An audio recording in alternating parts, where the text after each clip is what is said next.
As hypothyroid chef, one of the points you'll often hear me make is that food is an essential piece of the healing puzzle, but it is not the only piece. Things like sleep, your support system, targeted supplements, and yes, mindset all matter. Mindset is especially important, and it's the topic of our conversation today. I think of mindset as the gatekeeper to your healing journey. If you're in a stuck mindset, it's difficult to even begin to heal and start feeling better. Also, your diet isn't just the food you eat. It's the information and entertainment you consume. It's the people you surround yourself with. It's the thoughts you think and the habits and practices you use to navigate fears, worries, stresses, and negative thought patterns, all of which are a universal part of the human experience. A healing diet and lifestyle without a healing mindset doesn't address the whole picture. And that's why I'm so happy and excited to explore this topic with a very special guest, Eileen Laird of Phoenix Helix and the Phoenix Helix Podcast. Eileen's new book, Healing Mindset, gives us practical ways to cultivate a healing mindset, even for those who think mind-body medicine is a little bit woo-woo, as well as highlighting some of the powerful and emerging science around the power of mindset, mindfulness techniques, and mind-body medicine. If you're ready to harness the life-changing power of the mind-body connection, or simply deepen your practice with some healing mindset techniques, today's episode is for you, so stick around. Hello, Thyroid Thrivers. Welcome back to another episode of Thyroid Healthy Bites, a weekly podcast dedicated to helping you live well and eat well so you can feel well.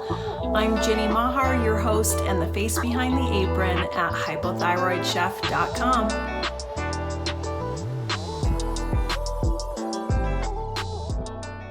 All right, welcome, Eileen. I'm so excited to be here with you today.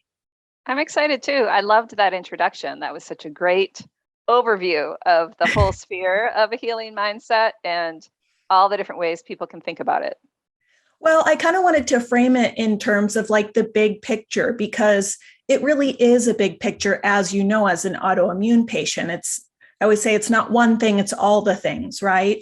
And this aspect is such an, I think, often overlooked or neglected aspect of the healing journey, but also one of the most critical, one of the most powerful, and just something that really helps anyone, on any journey through life. So really excited to dive into this topic with you today. For anyone who hasn't met Eileen yet or isn't familiar with her work, Eileen Laird is a writer, podcast host, and autoimmune warrior living a vital life with rheumatoid arthritis. She is the author of multiple books, including Healing Mindset, a guide to the mind-body connection for people with autoimmune disease, which we'll discuss today, and A Simple Guide to the Paleo Autoimmune Protocol. She's reached millions of people through her very popular website and podcast, Phoenix Helix, where she shares information and inspiration for autoimmune health. The name of her website, Phoenix Helix, is a symbol of hope. The phoenix is the mythical bird that rises from its own ashes. The helix represents the spiral of our genetics and epigenetics, those factors that influence our genes. We are more than our DNA, Eileen reminds us, and our choices can have a powerful impact on our health. I love that you include that in your bio, because that symbol of the phoenix is so beautiful and powerful and such a cool part of what you bring to this community online. I added that more recently because a lot of people just thought I lived in Arizona.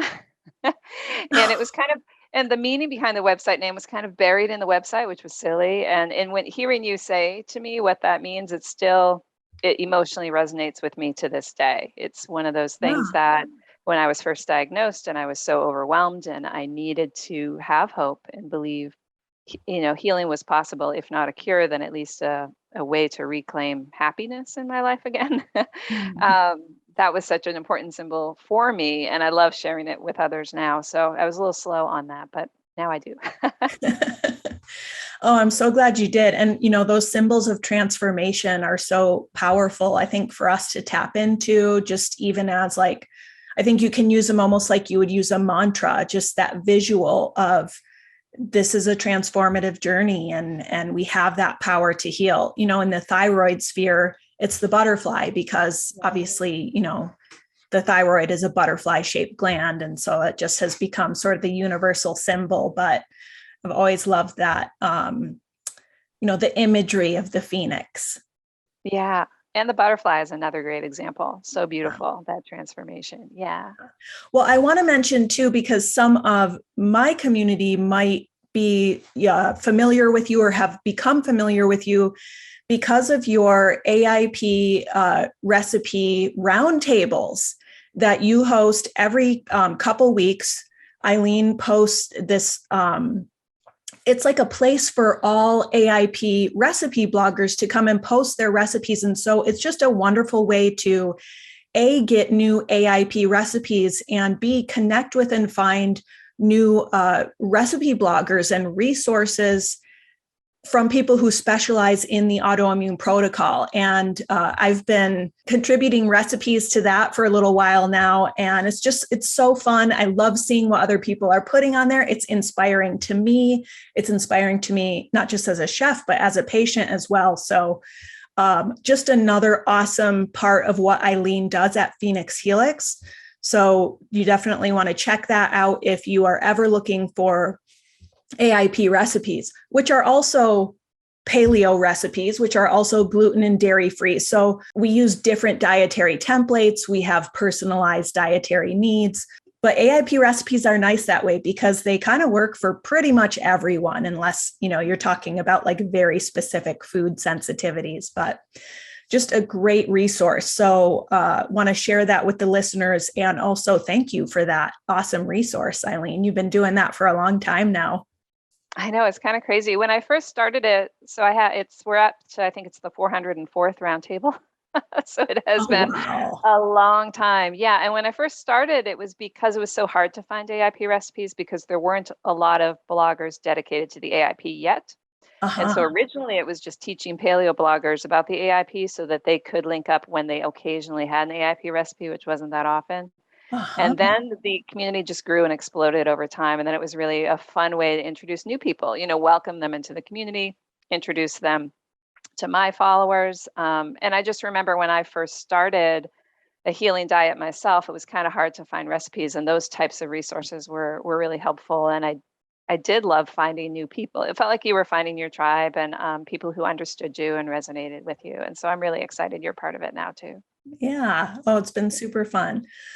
Well, I am currently reading and loving your new book, Healing Mindset. Before we dig into that, can you tell us a little bit about yourself, your personal healing journey, and maybe just like the creation of Phoenix Helix? Sure. So I've had rheumatoid arthritis for 10 years now, and it was a rapid and severe onset. So that's kind of a medical terminology for saying it turns your life upside down in not a pleasant way. I went from someone who was a massage therapist for my career, so that was pretty physical.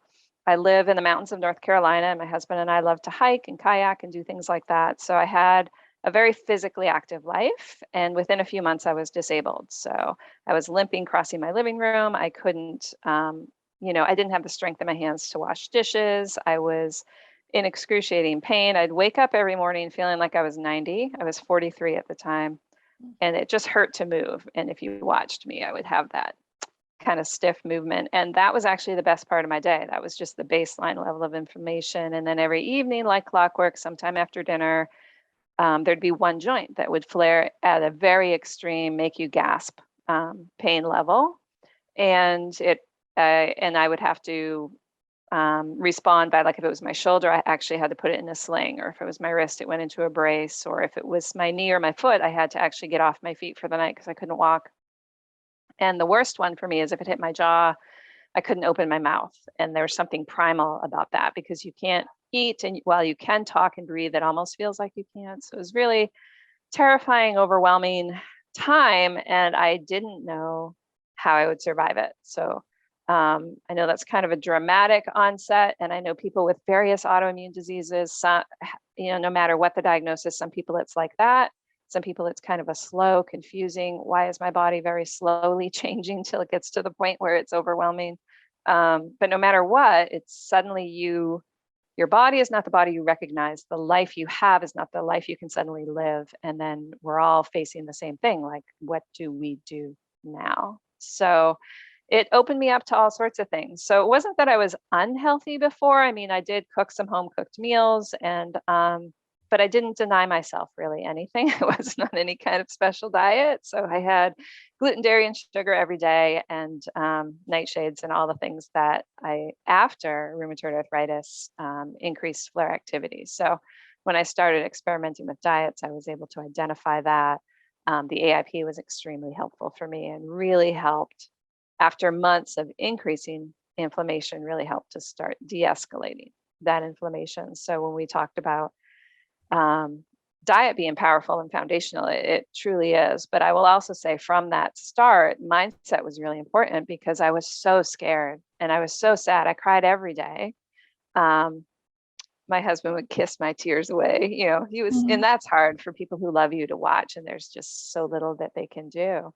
And I remember every night after flaring, I would usually end up in my lazy girl chair, kicked back, just trying to stay calm when the pain was escalating in my body. And that is when I started meditating. And before that, meditation just seemed like something that sounded like a good idea, but every time I tried it, it didn't resonate with me. And I think partly I didn't understand what it was, and I wasn't exploring all the different ways you could do it, but also partly is I wasn't suffering. And I think suffering opens us up to things that we wouldn't consider when we're feeling well. So maybe I didn't need a healing mindset when I wasn't sick, if that makes sense. So the meditation, I did guided meditations. It was a CD with Jack Kornfield called A Lamp in the Darkness, Guided Meditations for Difficult Times. And there was so much compassion in those meditations, and it was self-acceptance instead of resistance, and self-love, and calm and soothing, and replacing all of the escalating, spiraling thoughts in my head with more positive ones. And I think a guided meditation, when you're first starting out especially, is so helpful, and especially then when your thoughts are just not very helpful at all. And so it's like a recorded healing mindset before you've had a chance to develop one yourself. So that's kind of my start in a nutshell. And that was 10 years ago. Wow. Thank you for sharing that. Oh my gosh. I just totally got goosebumps at so many moments in that story. And I think it so perfectly illustrates so many aspects of the healing journey, how it pushes us to discover new survival tools and coping tools. It pushes us to become healthier in many ways and to take better care of ourselves, and also the self-acceptance piece. So just so many, aspects of that, I know I can relate to, and I'm sure so many of the listeners. I'm curious, in, hearing your story and having read your story in the book too, you had that rapid and severe onset. Was, just out of curiosity, if you don't mind me asking, was there like a triggering event that you can think of, or was it just out of nowhere you got sideswiped by this curveball? So I think it's funny when I think about this, I think it's kind of both and. So I have friends, for example, who had a traumatic event happen before. Right. And it was just very clear. Like a friend of mine's husband was diagnosed with cancer. She developed Hashimoto's within the time period she was caring for him. He's well, thankfully, and she's well, but she was not sick before then. So I know that happens for people. That did not happen for me. Like, I really was living like a happy life. I wasn't, it's not that bad things didn't happen once in a while, but I would say I've experienced more trauma actually post-diagnosis, both related to rheumatoid arthritis, but also in my life later than it was before. So I don't have that piece as big as some people do. But there were also, I think that you like adapt to like things that aren't quite right in your body, and you go to the doctor and you're not at a point that you can be diagnosed anyway. So you just think, well, this is just, the imperfections of life, and they kind of build. And so I guess I did have some of that, slow build up, but then it was just, and I would never have expected that. So So I'd always had somewhat sensitive joints. I mean, obviously I could hike and do things, but like if I was doing high impact aerobics, my knees might end up hurting more, even when I was a teenager, things like that. I had more sensitive joints. My kind of a princess and the pea when it comes to a bed. I need a soft mattress, those kinds of Right. things. I had digestive issues off and on, and went to gastroenterologists, and they couldn't, identify anything wrong, but they didn't really look for anything major. I often wonder sometimes, I never did get tested for celiac before going gluten-free. Looking back, I kind of wish I had, because I know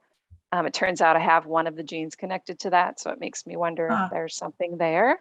Mhm. It's not something I'm going to test now, because I would have to eat a lot of gluten, and I just don't want to feel badly by doing that. But the year leading up to it, I did have intermittent severe GI pain, but it was intermittent. So it's so hard to pinpoint when that happens, right? Because I was eating relatively the same things all the time, and I would be doubled over in pain maybe once or twice a month. So something was happening leading up to that point. And then that happened. So I don't know. Yeah. Yeah. It must have been, I mean, and especially since it happened the way it did, that must have been so scary, and I can feel that, and I can relate to that. And I know I've had some issues that way, where it's like you are so on your knees, sort of, so to speak, with pain. Absolutely. Yeah. That you are truly like, you are in the hurt locker, and you got to dig really deep and find some tools. Just a quick mind body story I have personally. Shortly after the pandemic started, I developed frozen shoulder, which is thought to be an autoimmune condition. They're not really sure, but they think that it's interesting. Likely autoimmune. Yes. So I ended up having surgery for it. It's awful. It's super painful, the condition. And I ended up having surgery for it, and the recovery and the rehab was going really well. I was 6 weeks out from surgery, and I left my PT appointment and went for a walk at a local park. And it had been really dry. I live in Montana. It was winter. It had been really dry, so there was no snow on the ground. So I thought, I can go walk at this local park. I know I won't slip and fall. And then it started just dumping snow while I was walking, and it put down like a half an inch. So everything was covered. And I'm cruising along on this, paved path. And there was a patch of ice that I couldn't see. And it was like cartoon style. My feet went right out from under me. My whole body was in the air. And I came down on my right elbow, and it was my right shoulder I had surgery on. So all my weight came down on that and up through my shoulder. It was awful. I won't go into detail, but I nearly blacked out from the pain. And when I kind of came to, there were 4 disc golfers and a cop standing over me. And the pain was seriously worse than anything I've ever felt. I was in that hurt locker. And on top of the physical pain was this a blast of mental pain. What have I done? All I was going to say work, the panic you must have felt. The panic. I've ruined it. I've totally, I'm going to have another surgery. Is my shoulder ever going to work again? All that rehab out the window. I was really unable to even think or reason or come up with what to do next. And I remember having to tell my husband, I just need you to take over, because I was so blinded with pain and panic and fear. So as they go together. Yeah, they really do. Yeah. So as he's bringing me pain medication, and on the phone with the orthopedist office, I'm on the couch with an ice pack, and I'm using some breathwork techniques that I had learned from some of the health experts I worked at my previous website, Thyroid Refresh, like box breathing, and I'm using affirmations, and all that, and one is pain is just a sensation running through the body.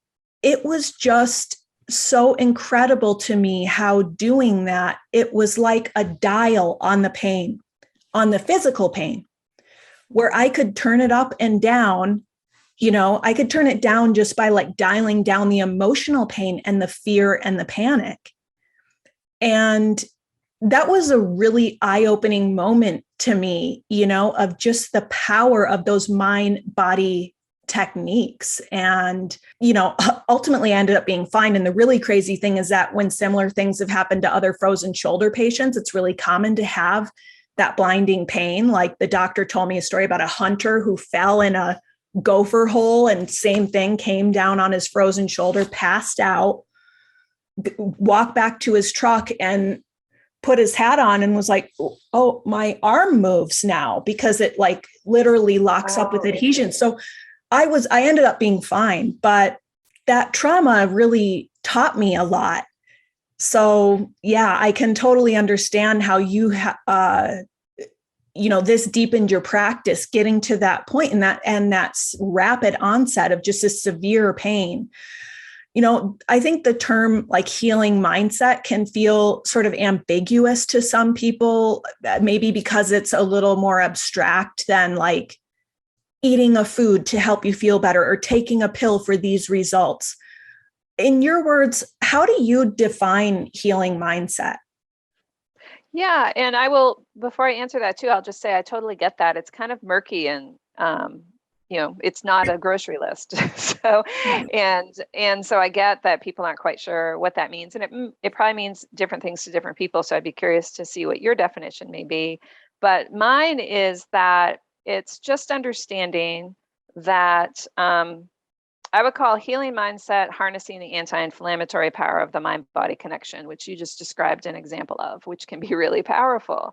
And there are certain thoughts and behaviors that can ramp up inflammation, and thoughts and behaviors that can de-escalate it. And when you know that and start implementing techniques that use that to your benefit, instead of, it happens anyway. Like we all know stress is one of the main triggers of autoimmune flares. We all know when we're spiraling like that, it's not a positive sensation for our mind or our body. Mm-hmm. So we all experience it in that direction. And frankly, I think we've all experienced it in the other directions just serendipitously. If you go to a beautiful park in the nature and you're listening to the birds and the river and you feel your whole body kind of calm down in response, that's a mind-body connection too. And so a healing mindset is acknowledging that that's true, and then learning tools that you can access at any time. So you don't have to be at a beautiful park to start feeling good, to do the things that you just described, that box breathing being one, or the affirmations being another. And the book I wrote has 96 techniques in there, and it's meant to be kind of a toolbox that people can just reach into and say, today I'm going to try this, today I'm going to try this. Find the tools you like, find a new tool to try. And it's an empowering, I would say it's an empowered mindset. So instead of feeling like your body and your life is out of your control, there are things that are out of our control, but there are also things that are in our control. And part of that is our reactivity.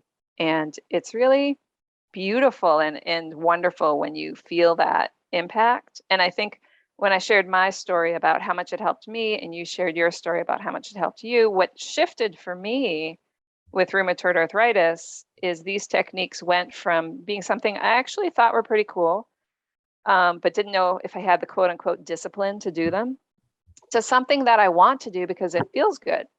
Oops, did I just mute? Nope, you're good. Okay.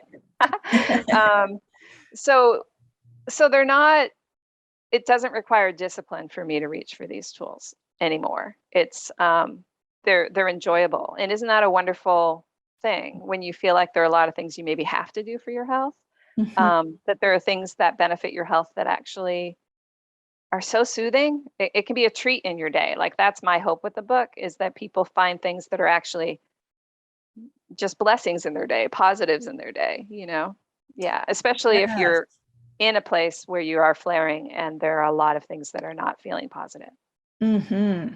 Yes, I love that. And that makes me so much think of food too, where, as you were saying, it doesn't require discipline. It's something I want to do. It's something I'm drawn to. It's a treat. It's, I think we go through that with food too, where maybe at first it's taking so much discipline to really shift the overall approach we take to our diets, to then finding ourselves craving things like blueberries or, kale or bone broth or things like that, where it's like, yes, oh, this is what I needed. And to have those things in your toolbox is just so powerful. And I love the way the book is laid out. It's so thoughtfully written. There you have the intro, you kind of tell your story, you set the stage with, the power of mind body techniques throughout the book. You really do a beautiful job of, citing so many scientific studies, and which I appreciate. And it's really a gift to anyone in the chronic illness community, I think, autoimmune or not. I love the way you can go through and then pluck these chapters as you need them.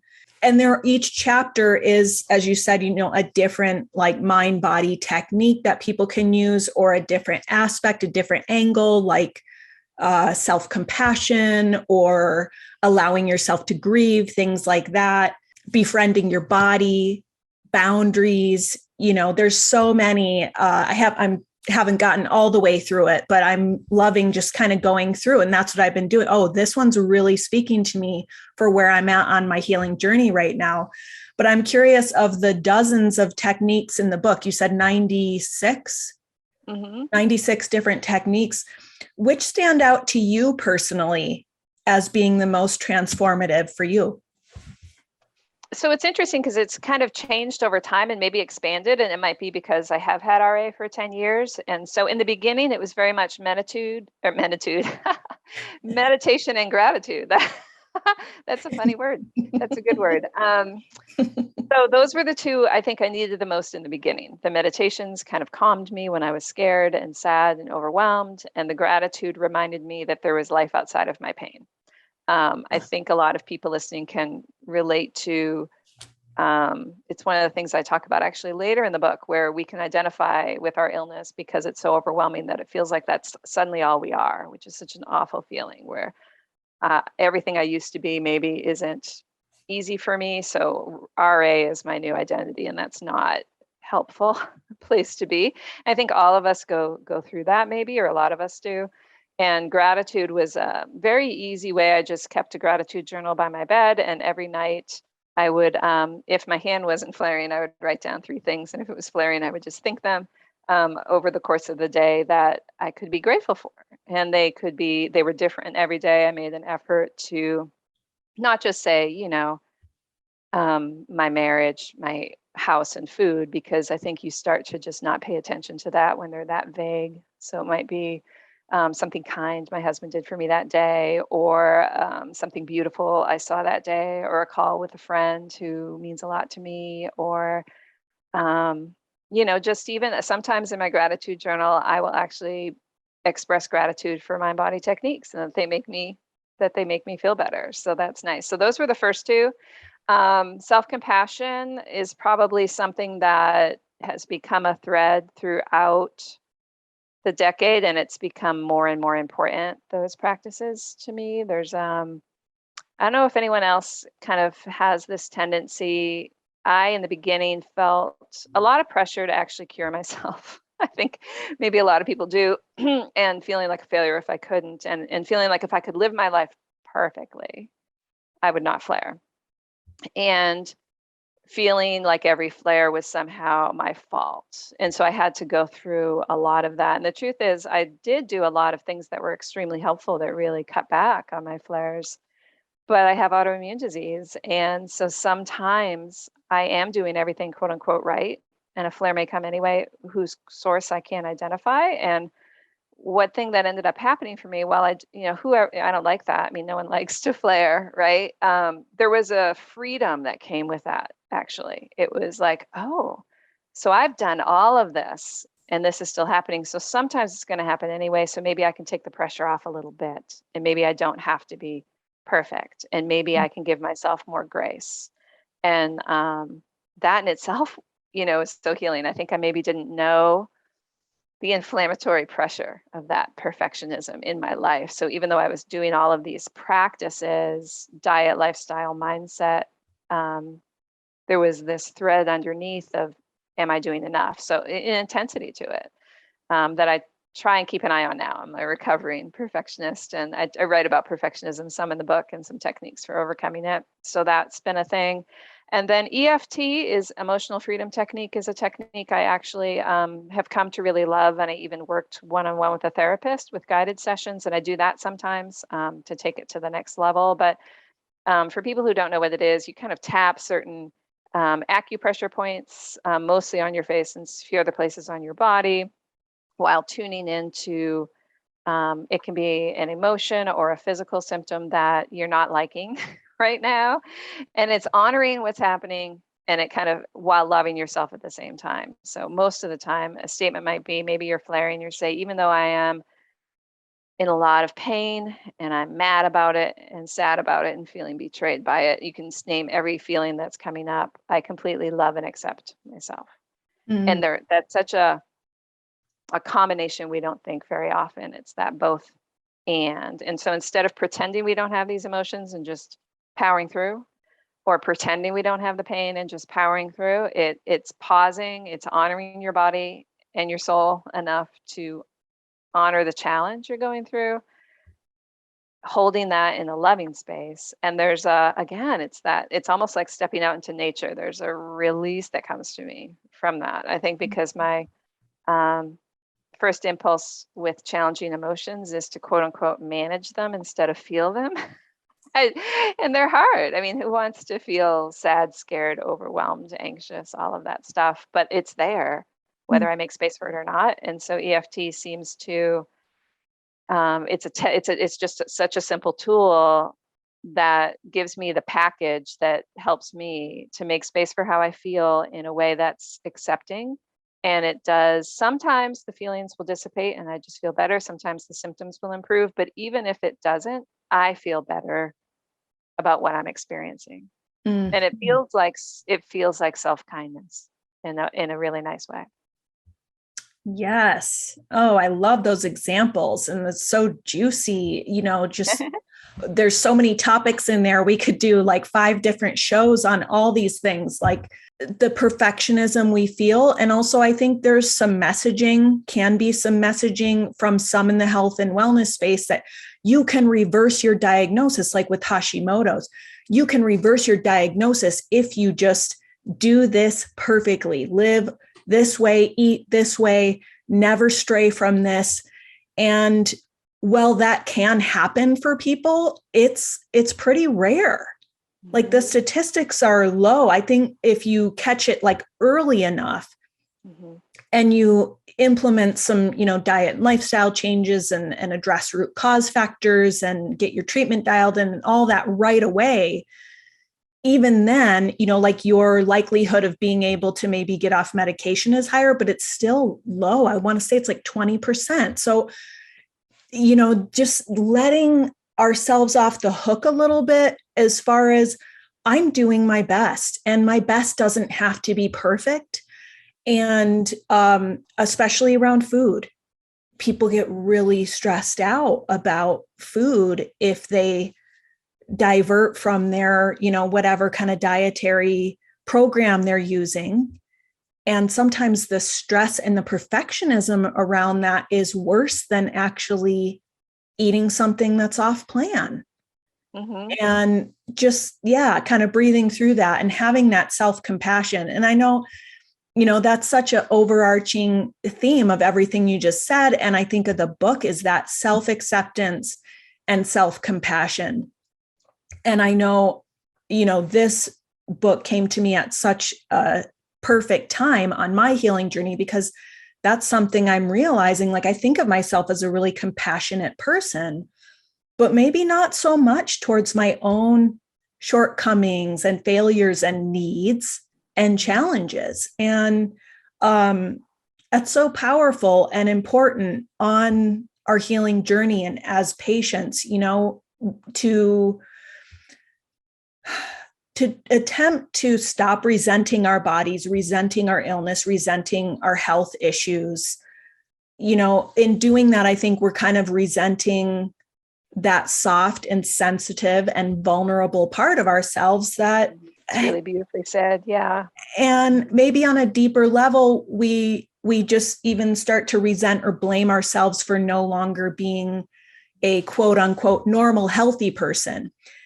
Can you talk to us a little bit about the importance of self-compassion or self-acceptance in terms of, mind-body medicine and your healing journey? You did a lot of that in, what we just talked about, but can we zero in on that a little more? Yeah, and I think it brings up the idea too that, these are lifetime practices. So that perfectionism you can have with your diet, you can approach a healing mindset with that perfectionism. It's kind of funny. Like if you set yourself a 30-day meditation challenge and you skip a day, you might feel like a failure. But if you did 20 plus days in a month, like that's a lot of meditation. Like instead, give yourself a pat on the back for that. So I think a thread throughout the book is it's a lot of like, here's how you can start. You don't have to set yourself a really high bar. Like here's a small practice you can begin with, and here's how you can expand it. And if you run into this obstacle, here's something to consider relating to this obstacle. And if you are judging yourself about this, can you soften that a little bit? And I mean, one of the first chapters is self-compassion. I think the first technique chapter is gratitude, and after that is self-compassion. And the reason I think those go together is there are times when it's very difficult to feel gratitude. So I said that was something that was healing for me, and I'm grateful it was. But there are times in some people's lives and later in my life where I had this time, I felt like how I would describe it is I didn't have the building block for positive emotions. It was a very scary period in my life. And that's actually what clinical depression feels like for a lot of people. And so a gratitude practice might feel like yet another way you're failing. So because you can't feel it, you can write it down and say, well, this is a really nice thing someone did for me, but why am I not feeling grateful for it? So if that starts happening to you, to shift to the self-compassion chapter, because that's just a place it's always there for us. And when things are hardest, I think it's the most soothing thing. And when you said you thought of yourself as a self-compassionate person, but then you realize in some ways you're not. And I think, again, we are never going to be perfectly self-compassionate, but there was a point in the book where I was trying to give examples of some of the negative thoughts that can come into your head. And when I wrote them down, they were real. Like I was having an exhausted feeling day. And so I wrote down what my mind was saying about me for being that tired. And it was harsh, like when I put it in writing. And I thought, wow, it doesn't sound that harsh before I write it down. It sounds reasonable. That's what's weird about the inner critic. The inner critic can sound like they're just being logical. Like these are your flaws and your failings and all the things you're doing wrong. And I'm just this, reasonable person in your head pointing it out. And if you write it down, it's like, oh, no. Like I would never let anyone say that to anyone I loved. Like I would jump to their defense. That's way too intense. And so a self-compassion practice kind of gets you to not let that voice just kind of run unquestioned. And it doesn't mean the voice never comes up. It just means other voices get nurtured in addition, which I think is really just vital for us all from the day we're born till the day we die, really. Yeah, absolutely. Oh, so beautifully put. Before we wrap it up, I was wondering if we could maybe shift gears for a little bit into kind of the science aspect of this. Because I know you love that stuff and I love that stuff too. Yeah, absolutely. You mentioned a study of women with Hashimoto's who did a stress management program. And not only did it reduce stress, depression, and anxiety, but it also lowered their autoimmune antibodies. And there was another study that showed that these techniques help lower other inflammation markers like CRP, C-reactive protein. Can you kind of, can we nerd out a little bit and talk about some of the scientifically proven benefits behind this stuff? Yeah, absolutely. I love that you pulled out the Hashimoto's one because I actually wrote it down because I wanted to remember to say it. But there's a whole field of science called psychoneuroimmunology. And so it's psychology, neurology, immunology, because our thoughts and emotions, our minds, do have a direct impact on our nervous system. So that stress response, our brain, cognitive function, and our immune system function. And if you're a science geek like we are, and you go to pubmed.gov and just type in psychoneuroimmunology, there are thousands and thousands of studies. It's a really beautiful field of research that's relatively new. Like it's within the past 50 years for sure, but more and more now. And so it took, which is kind of nice, like you said at the beginning, that some people can think of this as woo-woo. And that might be one of the obstacles for people to try. They just say that's some new age, who knows what, that's not practical. But there's all this science now saying, let me show you that I'm going to take the blood of this group of patients who have this serious illness and test it. And then I'm going to have them do an intervention. Sometimes it's instant. Like there's one for rheumatoid arthritis where they took the blood and then they showed them something funny for like 30 to 45 minutes and they were laughing. And then they took their blood and inflammation markers went down just immediately from that laughter, which is fascinating. With the Hashimoto's study, it was longer because I think it was a 6 or 8 week stress management program, and it was more, which is great, like multi-layered, right? So it taught all sorts of stress management techniques, a lot of the ones that are in the book, including things like guided imagery and the breathing, deep breathing, and cognitive reframing. So when you have an unhelpful thought, how to learn to recognize how it's unhelpful, how to see it a different way. And so, and that led to all sorts of improvements. And that was a cool study because it was a randomized controlled trial. So that's kind of considered a gold standard in research. So they had a group of people with Hashimoto's who received this stress management training and a group who didn't. And they both received standard medical care. The group who received the training just fared so much better than the group that weren't. So the other group was still getting physical support. They just weren't getting stress management training. So some of the other things, so one of the biggest ones is lower stress reactivity, which might be the whole foundation behind all of the other benefits, because when we have a high stress response, it can have a cascade of challenging impacts throughout our body. And if you're chronically ill, it's going to trigger some of those symptoms. So these techniques kind of give us more power over that stress response, where you notice it sooner when it gets triggered in your body. And instead of just following it and flipping out, which is fine. If you flip out sometimes, be compassionate with yourself, everybody does.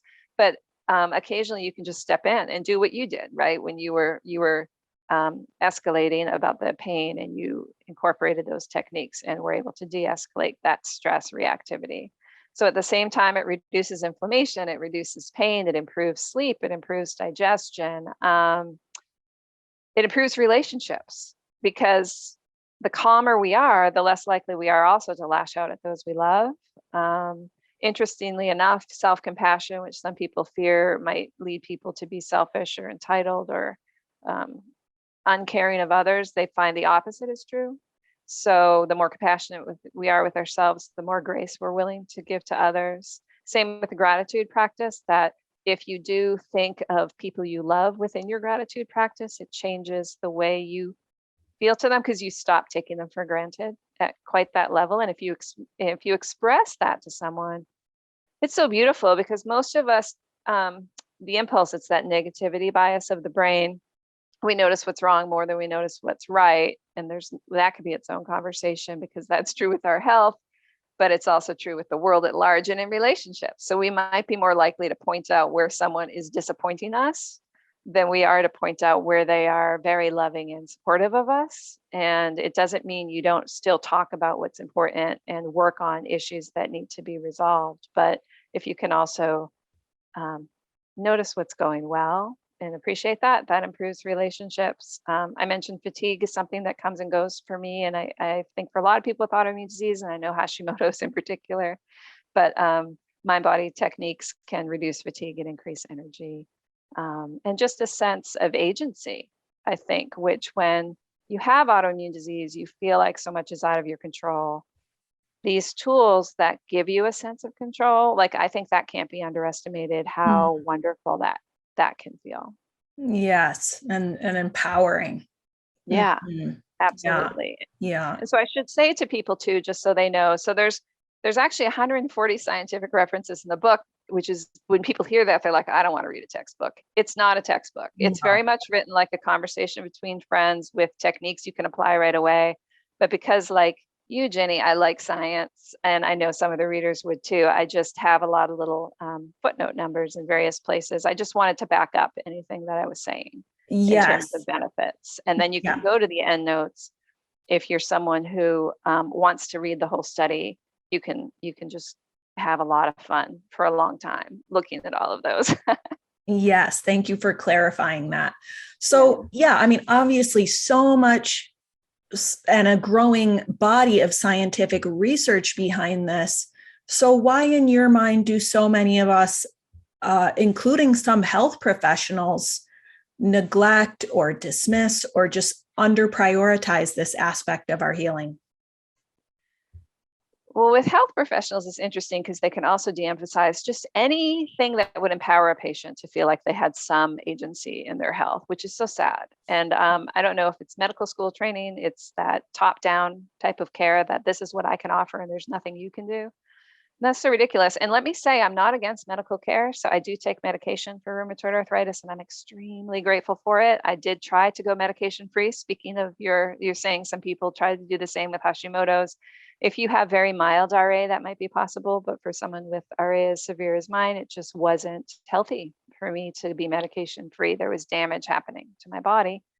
And so it's a blended thing. I do diet, lifestyle, medication, mindset are kind of my 4 pillars of health. And why doctors wouldn't like just say, this is beautiful, this is a beautiful blend, and you don't have to do it all at once, but where would you like to take charge of your health in some capacity? And here's a resource I could give you that would just be so nice. But for mindset specifically, I start the book talking about 3 common myths about the mind-body connection. So they might be what gets in people's way. And one that might resonate with people a lot who are listening to this, or if any of you have been told it was all in your head and your physical symptoms were dismissed and you were given a prescription for an antidepressant when you had Hashimoto's, and told by your friends, family, or medical professionals that you were crazy, that's such a horrible thing to happen to somebody. And it happens too often in the autoimmune community, that type of medical gaslighting. And I think it can make people very defensive about the mind-body connection because they've worked so hard to prove there was something physically wrong and get the help they needed for that physical issue, that they might feel that if they admit there is a mind-body piece, they're somehow saying there's not physical piece. And that's the second myth, is if someone is thinking the mind-body connection doesn't exist, that's also a myth. It's as we've been talking, it's both and. So your physical autoimmune disease is real. Your physical chronic illness is real. Physical medical support is helpful. Diet, which is very physical, is helpful. But you can also use the mind as medicine. And I think that's really one way to think about that. And then the last myth, and I think you mentioned it, and so did I, is the people online who say you can cure yourself with your mind. And so they make people feel like a failure if they can't. And so people can get really defensive because there are people in the mindset community who kind of spread that myth. And I think it's a toxic one, actually, because it's making you responsible for your illness, not in an empowering way, but just in kind of it's your fault. Like I have had people tell me that if I just released whatever spiritual blocks are holding me back, I would be cured. And it's not helpful. It's not helpful. No one can think perfectly all the time. As long as you're living on this planet, we will have spiritual lessons to learn, and that's part of life, and that's beautiful, but it's not like I can just go, I'm going to get enlightened today, and then my RA is going to disappear. I actually don't think that would happen. I think part of enlightenment is learning to live with whatever challenges this life has given us. So those might be some of the reasons a lot of people may skirt around this idea. But what I'm hoping to do with the book and with this conversation and what you do for your community, which is so helpful, is it's just a tool. And it's a series of tools. It's just one piece of a healing puzzle that you can access at any time. It's free. There are lots of ways to do it. So it's not like you can do it wrong. And you can just explore, and there's so much that's not true for. Like medical care can be really expensive. There's a lot of variety in terms of what people have access to. Food same way. I know I have access to really high quality food, and there are people who live in food deserts. So with these techniques, you don't have to buy anything to do them. Love that. And speaking of which, should we end telling people about one of those techniques? Should we pick one from the book that they can find? Sure. Yes, that would be amazing. So there are 96, and anytime I do an interview, I'm trying to pick a different one so that they don't get repeated. And so the one I would like to share today, and it's one that some of you listening may have done, and if you haven't, it can be really powerful, and that's to write a letter to your body. So the goal of that is to not censor yourself. Speaking of, like when I said earlier, when I do EFT, I let myself feel everything I feel and wrap that up in self-love. So this is part of the Befriending Your Body chapter. So this letter is the same way. And you start out by not censoring yourself and saying all of the things you think and feel, frankly, that are negative. If you feel betrayed by your body, go ahead and write that down. If you feel devastated and in pain, and you're mad and you're scared, and all of those feelings, just write that down. And you can talk about when it started and the obstacles that you feel your body puts in your way of your goals and the things you want to achieve, and what you wish your life would be like if your body wasn't this way. So you can just let all of that out. And then once you've let all of that out, the next piece is to try and find some gratitude for your body. And I think that's really healing, to realize how much is going right. So I have rheumatoid arthritis. It attacks my joints. There are over 100 autoimmune diseases that, and I don't have all of them. And even if you have multiple autoimmune diseases, I have friends who have 3 or 4. There's 96 they don't have, so there's many places in the body where that attack is not happening. So an example, I get my thyroid tested regularly. My thyroid functions well. I'm so grateful for that. I know the havoc it can play with the body when it doesn't, right? There are actually trillions of cells in the body, and they're in every single cell, every single second.